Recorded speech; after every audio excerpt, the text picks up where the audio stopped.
Hey, what's up, y'all? It's Nat here with the new signal. Just a little intro before the podcast starts. This episode was recorded over two sessions. One was at my house, and then the other was in Mike's basement where we tried something new. He doesn't have a full setup there, but we thought, let's see what we can do there. And so we decided that we would just try to record the room. And so the fun challenge was that because I wasn't going to be able to mix any levels or anything afterwards, we all had to mix ourselves in the room and just try to get it sound as good as we could as a band acoustically in the room. And the other thing that was interesting that we did, which you'll get to hear, is a preview of sorts of our new album that is coming out. What you're going to be able to hear in this episode actually is us trying to play a few of those tunes that will be on the album live. And so if you've been a listener of the podcast regularly, you'll know that we haven't actually sat down and written any of these songs. All these songs came from improvisations that were then edited. So now that we want to play them live, we actually have to kind of go back and listen to the songs and figure out what the hell we were doing. And in this case, there's a lot of electronic stuff on the album, and we didn't have a lot of the samples with us. So we did our best to try to recreate the feel of the songs live without trying to replicate it exactly. And I gotta say, it's definitely very rough, but I gotta say, for just trying to kind of listen and learn and play for the first time, I thought we actually did a pretty good job of recreating those songs. And it gives me hope that we can actually pull off these songs in a live show. Oh, wait, yeah. One other thing.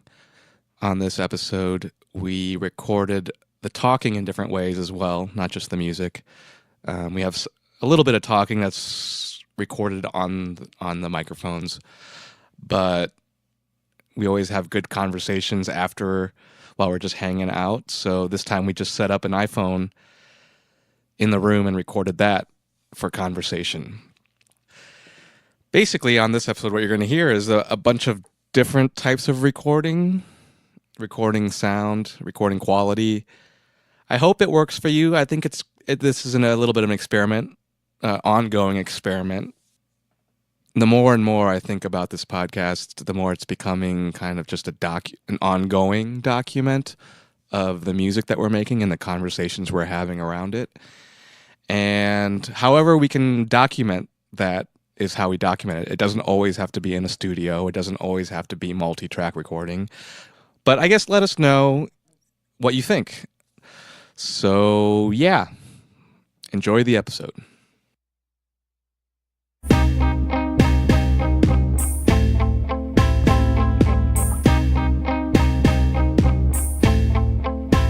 It's the last day.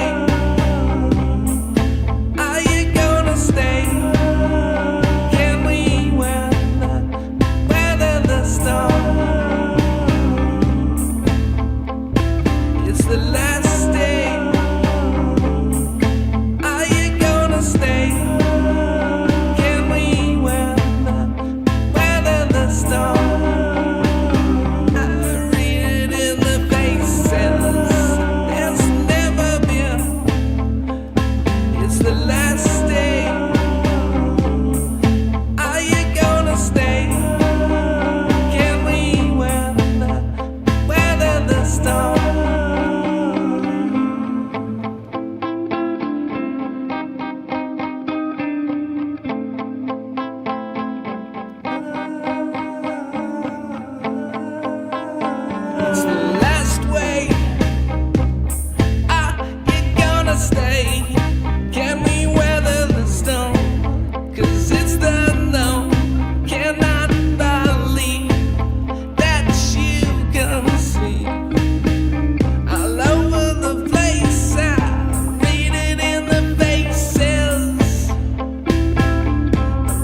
was just gonna hit the pedal.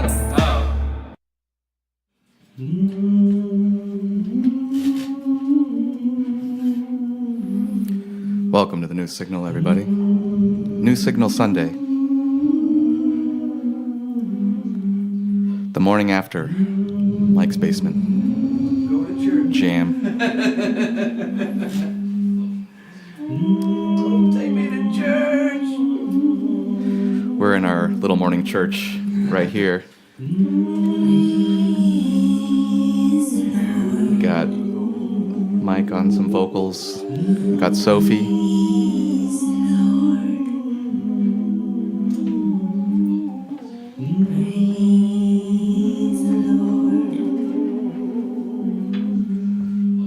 A little bit.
Sunday.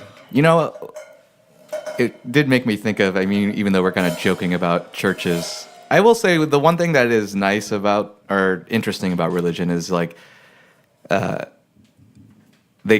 basically it's like, okay, at least on this one day a week, we want you to think about spiritual things.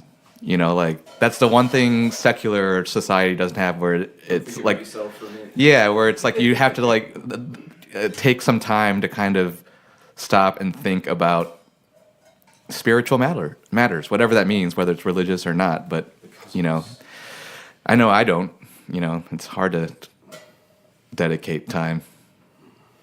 What about you guys? When I think of church, I think of growing up, at least. I think of services that unfortunately didn't inspire me. They never pushed me to think about like something bigger. They tried to ask me to demystify a 2,000-year-old text, and it was kind of a waste of time like that. It wasn't that there were good intentions, but they were lost in this abstract idea of what the fuck is this story that I'm trying to figure out, and what's my role in this? Yeah. As opposed to just doing what you're saying, Nat, which is like, let's get together and just think beyond ourselves for an hour, and let's just be upfront about that. Yeah, I guess where I could see how it maybe developed was that at the very least, church or whatever you want to call it, it provides a structure of how to kind of like think about your spirituality. Obviously it gets warped over history and becomes issues of control and power and things like that. But I feel like at the very heart of it, it's kind of like when you organize a group of people to do anything, you got to have some type of structure so that people can kind of have a framework to kind of. Well, it makes me think of the Constitution. It's great on paper. Right. But in reality, it's flawed. The ritual itself and the habit of the ritual, I think, is comforting for many people. Yeah. And the coming as a community. I've never had a good experience in church myself as a child. There was no joy. It was just rigid and suffering. I always felt like it was an excuse to be bad again for the rest of the week because you put it all out on Sunday and then you're like, oh no, I can be a dick again. Be an asshole all week because yell at you. I will be absolved. I think what's funny for me is because I didn't technically I'm Buddhist, but I didn't grow up with any sort of organized sort of religion. Like I didn't have to go to church every Sunday or anything kind of organized like that. So I almost kind of can look at like Christianity and things like that from the outside. Like I don't have this sort of like personal baggage that you guys have with the religion. So there's a part of me that actually kind of sees it for like in a slightly different way because I don't have that.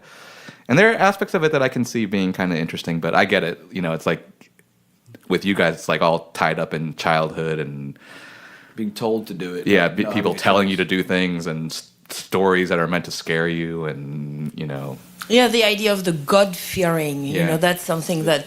Yeah, children's Bible. For me, God is joy and love, and there's no fear there to me. So the God-fearing thing is kind of confusing, I think. Well, in church it felt like fearing, but just because of like the church organs, the big pipes, the speaker, the reverend or the priest up on a big pulpit, like looking down at you with all these paintings and high arches behind them of like, it wasn't just like, hey, you should be kind to your neighbor. It's like, be kind to thy. It was just too. So when you go into like a big church, like, or even like a famous one, say like a St. Peter's or like a, do you find that to be or like a Notre Dame, Notre Dame, do you find those to be comforting feelings, or do they feel very kind of scary?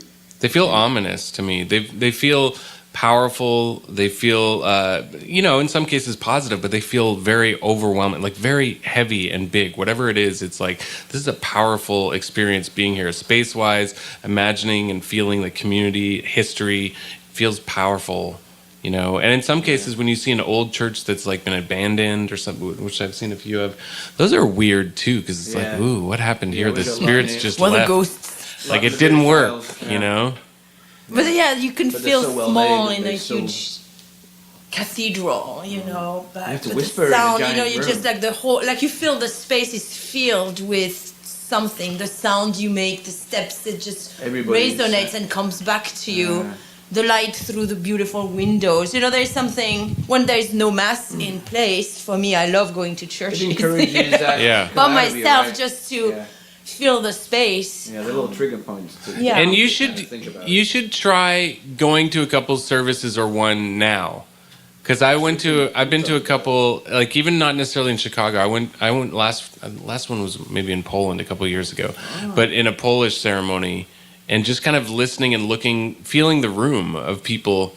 And you can feel how the person is talking, even though I didn't understand the language, how people are receiving it. You can feel in the room. And it's pretty incredible, There is a power there. Yeah. How jaded we all are, really. And I guess like all things that are, all types of power can be used for good or used for evil. Yeah. But it is a power, for sure. And it plays an important role. You see the tone that this place sets for all of these people when they leave for the rest of their week.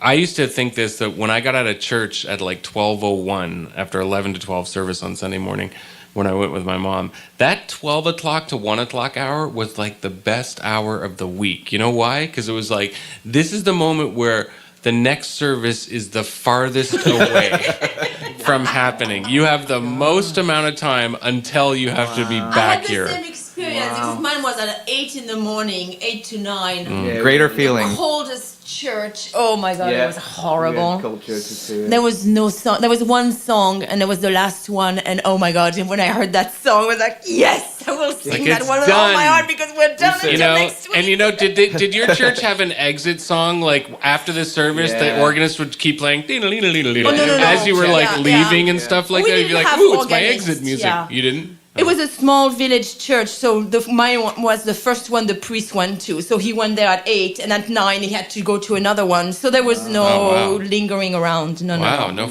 screwing around My there. dad used to be the money guy for he used to collect and they did all the money. So that was another thing. So you had to stick around, and so we had to spend time with the family and all that. There we go.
Did you see the Facebook video going around of AOC? Which one? It was kind of like where she's playing the bad guy. Yeah, she like awesome. basically exposed dirty money in politics in like 5 minutes. I gotta say it was pretty good. It was pretty good. That's a really She's good an one. interesting person. I mean, she's going for it. I'm actually starting to fall in love with her. Yeah, she's that too. She is pretty hot.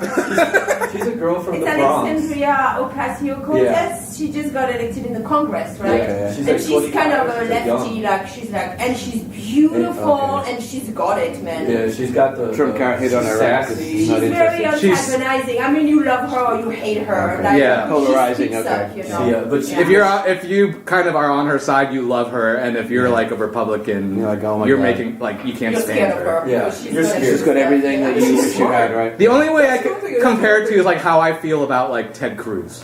When I see that guy, I just want to punch that guy in the No, face. he says even in the know. union, State of the I Union, wish he looks somebody like he looks like a weird guy, right? When they focused on him, like who's that? He doesn't look. He looks ethnic now for some reason. yeah, this Cortez girl, she's really on fire, man. She's coming in there, and the thing is, she's not coming in there like, dude. She's coming in there like she's got I'm knowledge, ready, and yeah. people who know the system, they're like, she's She got has a point. to be careful not to burn out though, because she's Yeah. going so quickly, Well, that's it. so strongly, she's so young. But yeah, you're right. You want to But protect She's only 20. She's only 29 years I old. know. she's got so much energy. Oh, good, you know what I'm saying? Good for you. that's But it's like, don't burn out, girl. You know, like. Yeah, it's a marathon, not a sprint kind of Yes, thing. yes, because it's the beginning of her career. I mean, what has she done before? That's kind of a big, huge step yeah, from. but so here's the one thing where I've been like, what has she done before? The people that are there now, they've been there, and what have they done? Nothing. Yeah, well, yes. Where yes, are we at? Totally, yes, so a lot of yes, these people yeah. who career, it's like we're still talking about the same shit. Her and all these younger, they're coming in there on fire. Like enough of this bullshit. Get the fuck out the way. And I love it because this is what people are. They're sick of it. They're tired. That's why they voted for Trump, because he's the same way. I don't got time for this shit. I'm just gonna talk shit. And just go in. That's why they voted for him. Yeah. But a lot of people are now going like, okay, maybe we weren't right. But someone like Cortez, she's smart. She's bringing some ideas that really scare people, like socialism. You know, it's like that. But thing. she's- and then she's bringing. It's like just bringing keep it up to the talking front. about Yeah. it. Just keep. Talking She actually about talks. it. I People mean, gotta keep talking about it. Exactly. she yeah. actually does. Like she does have these sort of ideas that people are scared of, but she actually talks about it in a pretty Intelligent way. intelligent, reasonable way that doesn't make it. And because she's so like media savvy and social media, like she seems like a person that you can relate to.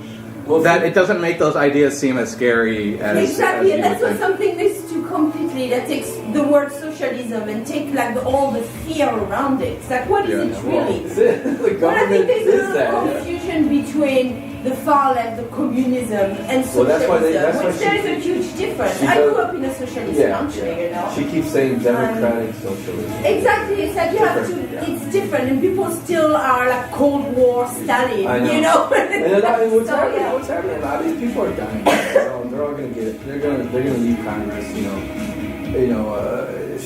We need more people from the Bronx, is what I'm thinking. A lot of Latinos. We need a lot of Latinas from the Bronx just to go there. They're coming.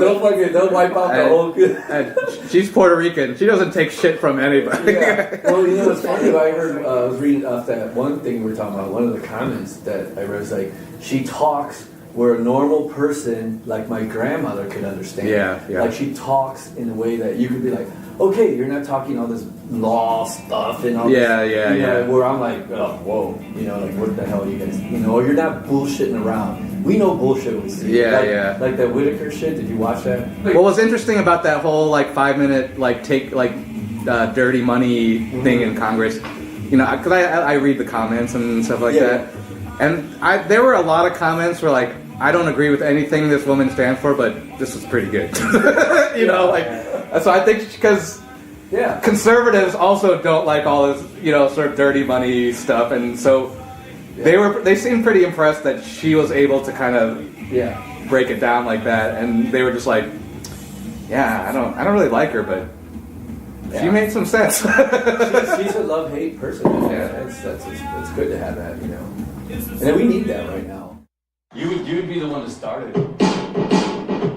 Like that would be the way we start the track on stage. That would be. That's how we start the. That should be the first. That's how we start the show. Yeah. Like, welcome, thank you for coming out, everyone. We're the new signal. Just let this go for a while. And then when we come in, it's got these bass like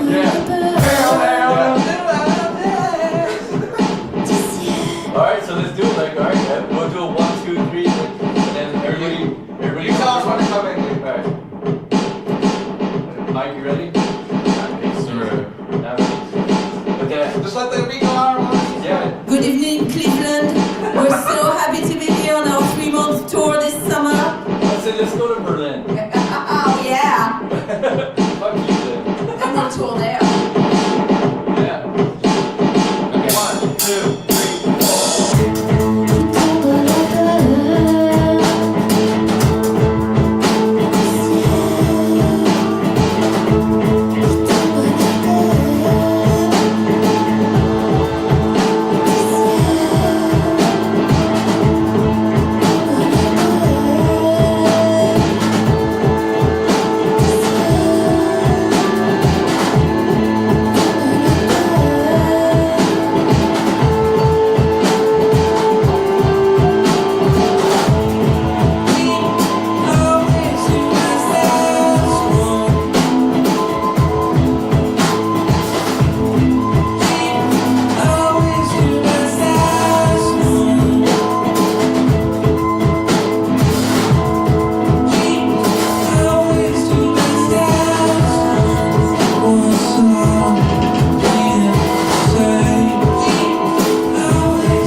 you want to be.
As a tone set up a scene on television to be seen. I'm tired, how long will it last? Manufacturing around hills, worlds I'll never miss. Never trying, you're flying in. Okay, I must here we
manufacturing her and its words. Oh, now on this I'm trying. You're flying now. Is okay, must here we go. Now it's show we may meet, we shall see. Something tells me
slip it down, leave it new,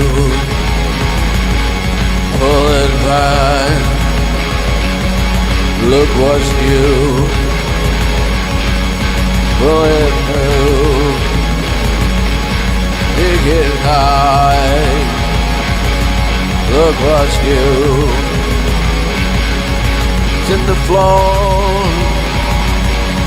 Breathing at the walls, I'm on your tiptoe, making your wishbone.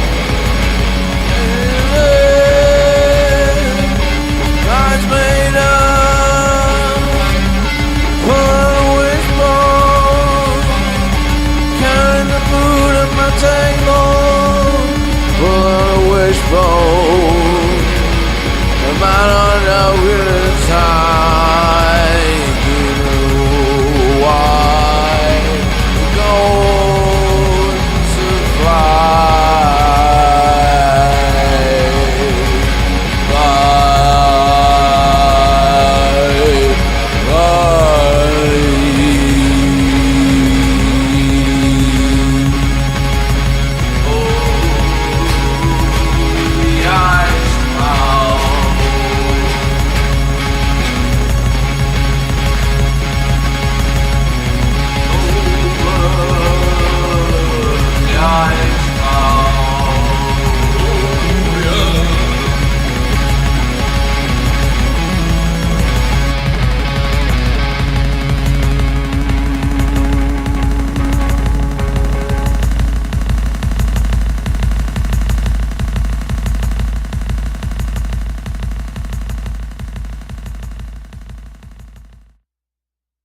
I can't ship packages. I ship so many passports and like important documents. Oh.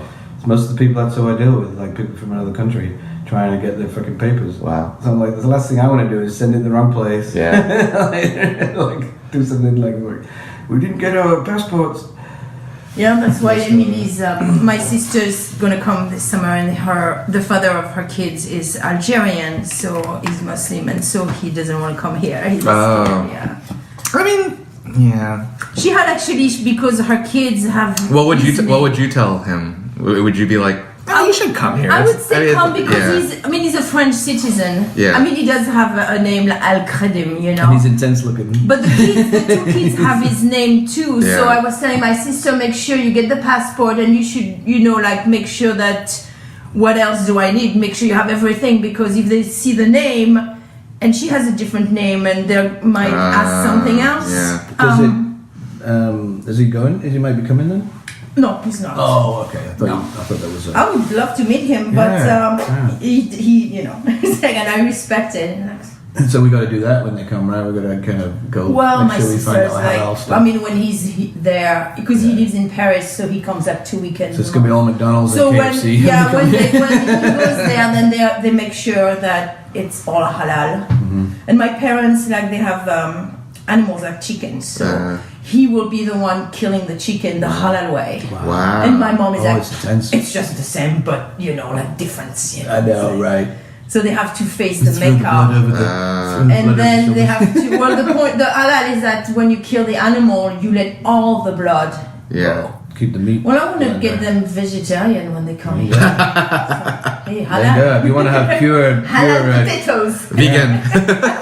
well, then you're going to be one with the planet, right? We're going to coexist in a very. But if they do, we're going to go to the Taste of Lebanon because they have halal food. So I can ask them, like, where do you buy the halal meat? They're super nice guys too, so they'd really chatty. Yeah. Because I talked to the two brothers. I almost was going to do some painting for one of them. But that Taste of Lebanon has definitely been, famous for how good it is because they haven't changed a thing. You want to try that ending? Let's start from the beginning. Let's start with the whole thing, yeah. Yeah. This will be good. All right. Okay. You want to do it with the yeah. Yeah, because the beginning of the chord. Yeah. Yeah, there you go. It's really loud. What? You think that I don't know how I'm going to start it. Yeah.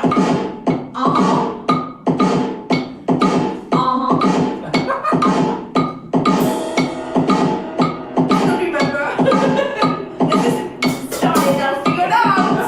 Yeah, don't worry about it. Standing away makes me want to stay. I can't help it. Standing away makes me want to stay. I can't help it. Standing away makes me want to stay. I can't help it. Standing away makes me want to stay.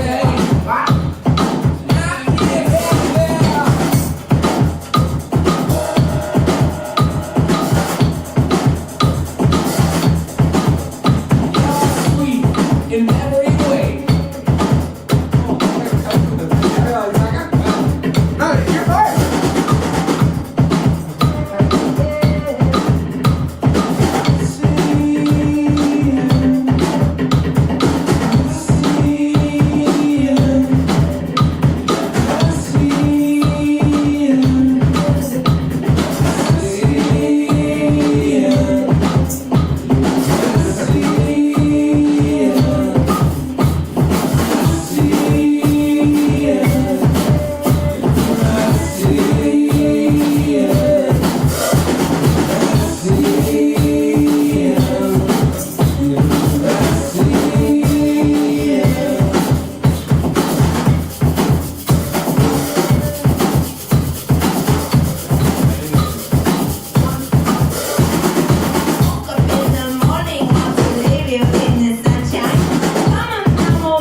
gotta go longer. Yeah. That's a groove, man. She's gotta go.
Down and everybody's in the city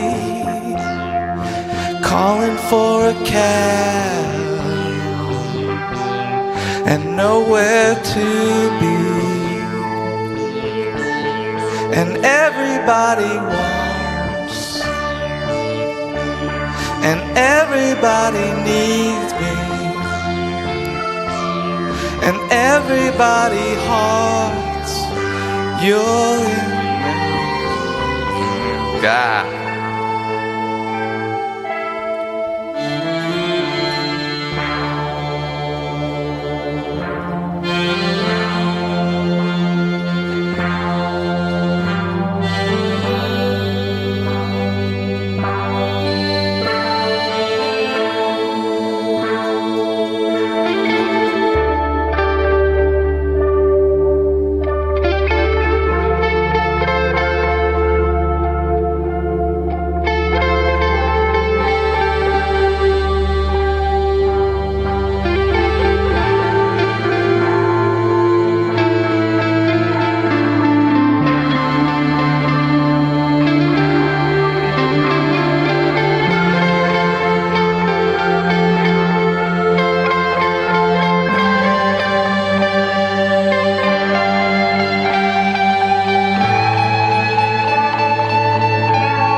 Time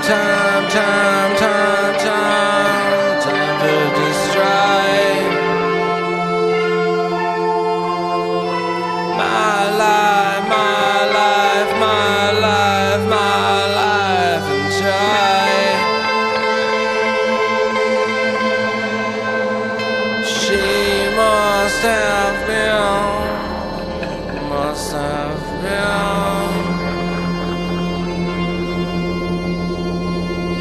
She must have been. She must have been.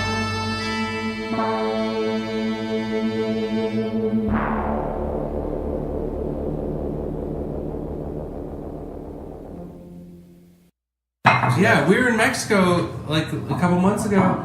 Small, tiny town, tiny island, and there's people selling like on the side, like I'll cook you a little crepe thingy or whatever. See the Rick Bayless show, man. He gets all fucking. He goes to Mexico. Yeah, It's like. Rick Bayless. I got mild issues with Rick Bayless. Yeah, he's a little bit of a weird, but that's how I know what you're talking about when he goes to these. Do you know he's marketplaces. Skip Bayless's brother? Is he really?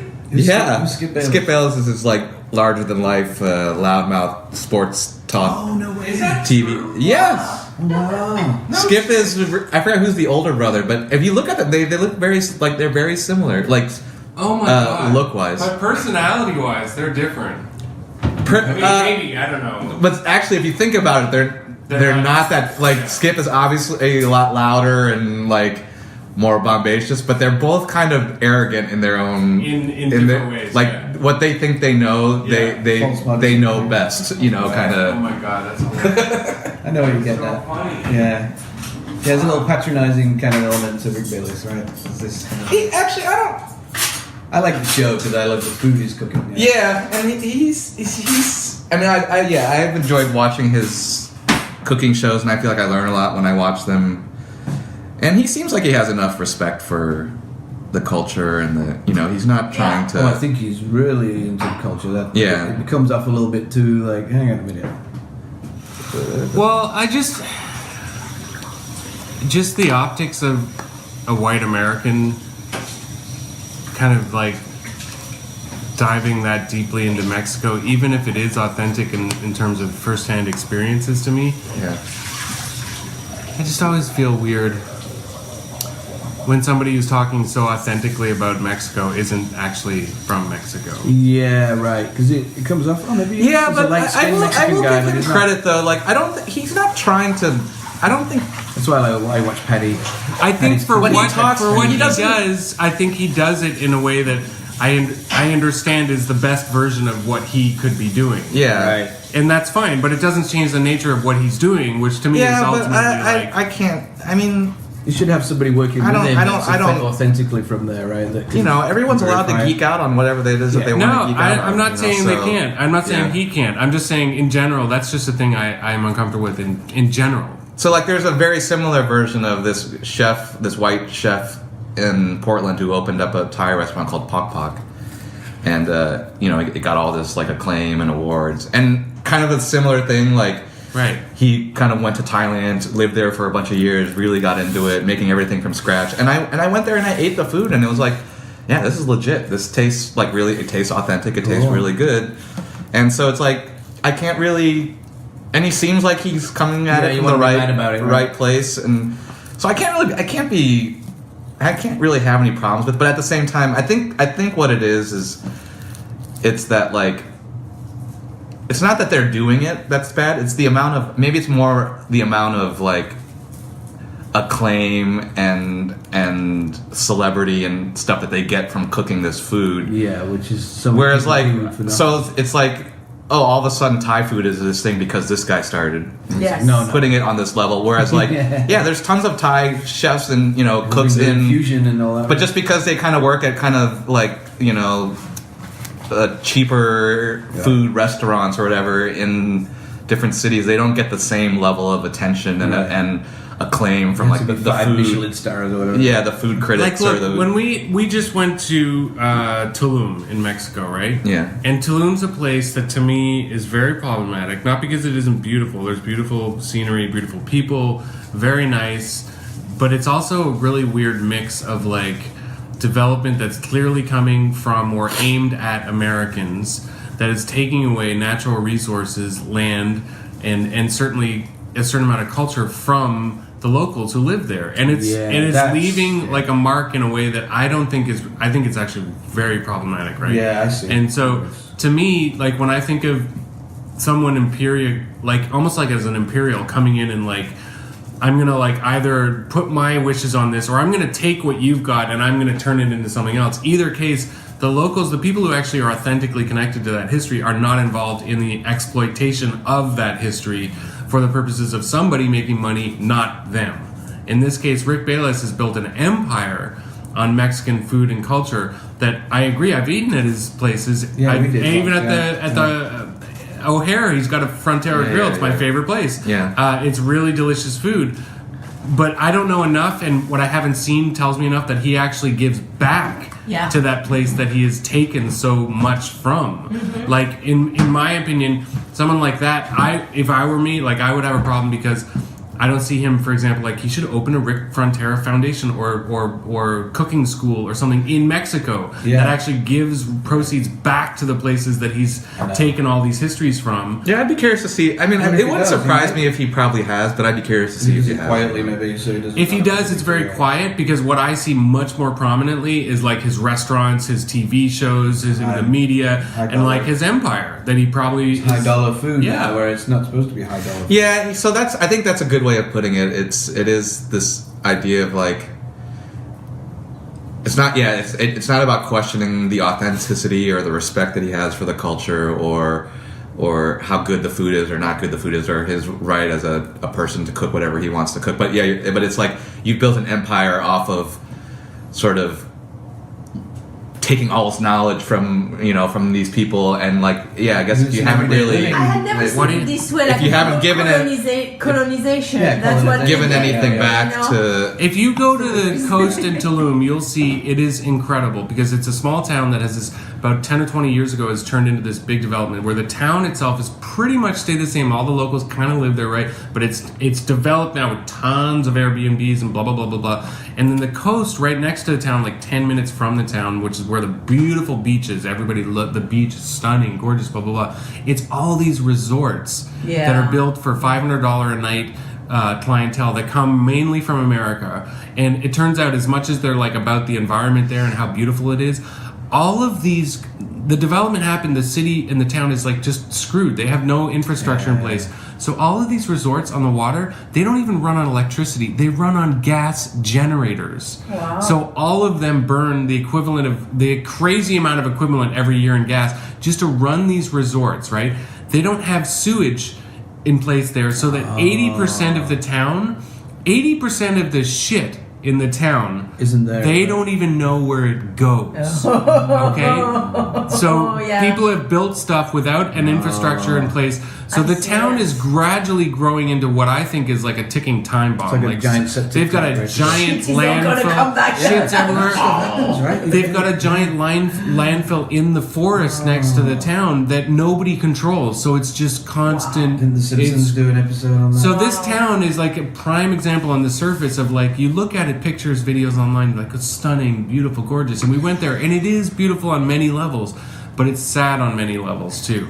And it's all this paradise, you know, it's always the same. I mean, friends from Jamaica, it's the same. You have the beautiful resort, the postcard, and then you have the locals, poverty, you know, and it's all this paradise. And it forms like a kind of a weird relationship in the sense that, I mean, the local people definitely depend on it for a livelihood because a lot of money is coming in from these places. But at the same time, you're entering into a relationship where you're basically like, you're just here to serve guests all the time. You know, it's like, and so it ends up being a kind of a weird relationship in the sense that, like, yes, I get it, we're getting paid for this stuff and you're bringing money in. It's kind of insulting. But my whole relationship to you as a person is like, I'm here to serve you. Is kind of because of who I am, because of my culture. And even if I'm not serving you, other being seen, I'm put away so they don't see anything. You know, because from the airport to the resort in a bus, and people go, "Wow, it's a slums," and then they arrive in the paradise, and it's just. And even if you're not serving somebody, but you just see them,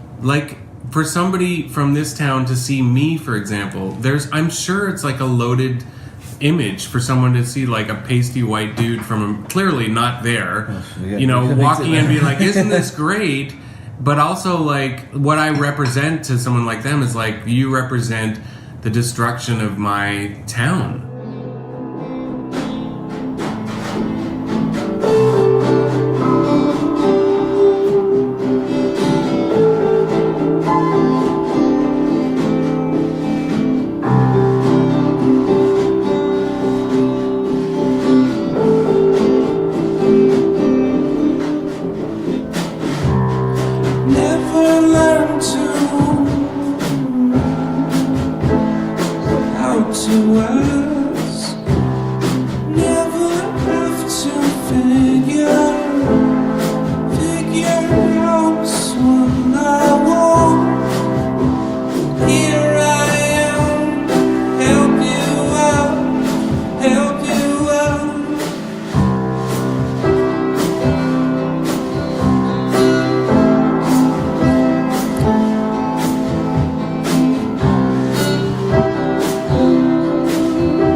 So before I forget, what would be cool is.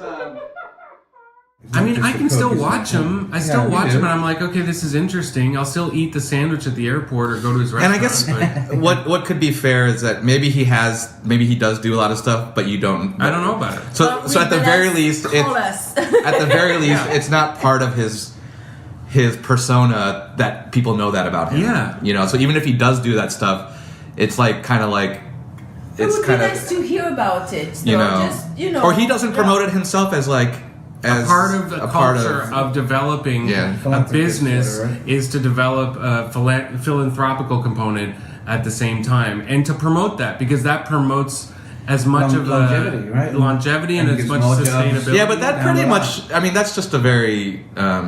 It's a particular. Restaurants have always This is got a shelf This is life. very personal. This is me very I personal. totally understand. But that's also just very indicative of just sort of whatever the No, way because- business and works. it's how it Is builds. people like kind of like you just kind of build your own thing and you just worry about yourself. Yeah. And that's pretty much. I mean, whether it's like, you know, whether you're doing it with this or you're doing it in your own neighborhood or whatever, like you build a business and like you just try to make it as big and whatever as you can, and that's kind of you know. I think that's America's history. I do think we're in the period right now where that exact thing that you're talking about is being challenged, I would say. Not by everybody, but I think for the most part, for the most that it's been in the country's history, there's a mass, what's it called? There's a critical mass right now around addressing and challenging that notion. Yeah, we need to talk about it. So people who just build businesses for profit today are going to be scrutinized today. Yeah. In a way that they never have been. Like they're almost seen as evil. If you can paint a picture of a corporation or even a company or even a store whose sole purpose is to make profits, then there's going to be some scrutiny that comes with that. People are going to be like, that's not right. Even if they do it and they do it well and they make money and they keep going, they're constantly going to be under a microscope. Behind it was It's honestly like a mentality that I don't relate to at whatsoever. Like, so thinking about your example, like if you know, if I visited Mexico one day and I came across like this gorgeous little, you know, piece of land and beautiful beach, my first instinct is not to be like, oh, how can I buy this and then turn it into like a thing that I can then sell, you know, like that's not, I just don't think that way, but there are people who think that way, or big time, or like, you know, Starbucks, you know, like, okay, I developed this great coffee in this coffee store. My instinct is not to be like, how can I have coffee stores all over the country, you know, like I don't have like an empire mentality, where it's like my goal in life isn't to just be like the biggest and most, you know, some people can just be happy with like, I got my own little thing, and that's good enough. I don't need to take over the world, you know, like, and I think, you know, for better or for worse, that this country is kind of built on that mentality of like, it's not good enough just to have like your own humble piece of the pie. You got to like want to take it all. So, and the perfect example is right now with Trump in office. I think in another time in the past, a billionaire in office as president who's only done that, who's only ever looked out for the bottom line. Let's face it, even if he's told the truth or lied, it doesn't matter. He hasn't gone after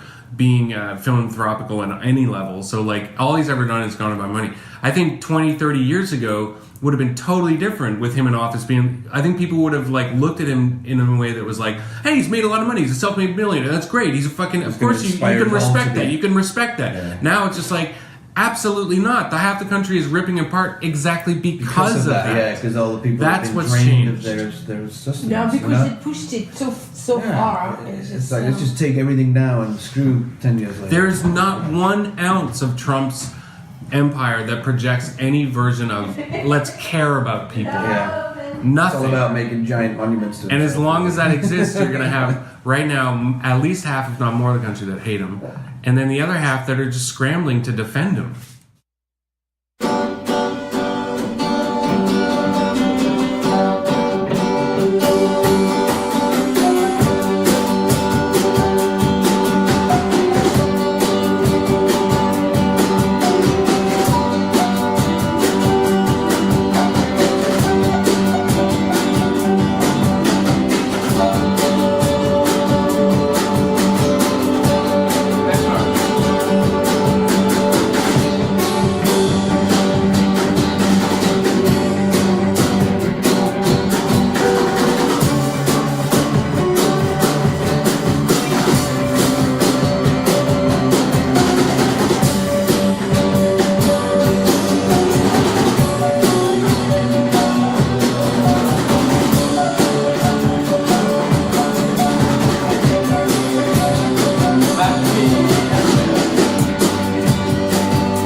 right, everyone. This has been an episode of The New Signal. Hope you enjoyed this rather more experimental production that we had on this episode. Want to thank everyone involved. The usual crew, Mike Norse, Gabriel Palomo, Darren Shepard, Sophie Sinard, and myself, Nat Soti. As always, we're always looking for any feedback you guys might have. Feel free to send me something on email, nat@thenewsignal.com, or you can reach out on Twitter or Instagram. I'm at Nat Soti. You can subscribe to us wherever podcasts are found. iTunes, Spotify, which actually I've been starting to use a lot more lately as my podcast player of choice, and it's been great. So I'm really happy that we are on Spotify. And until next time, peace out.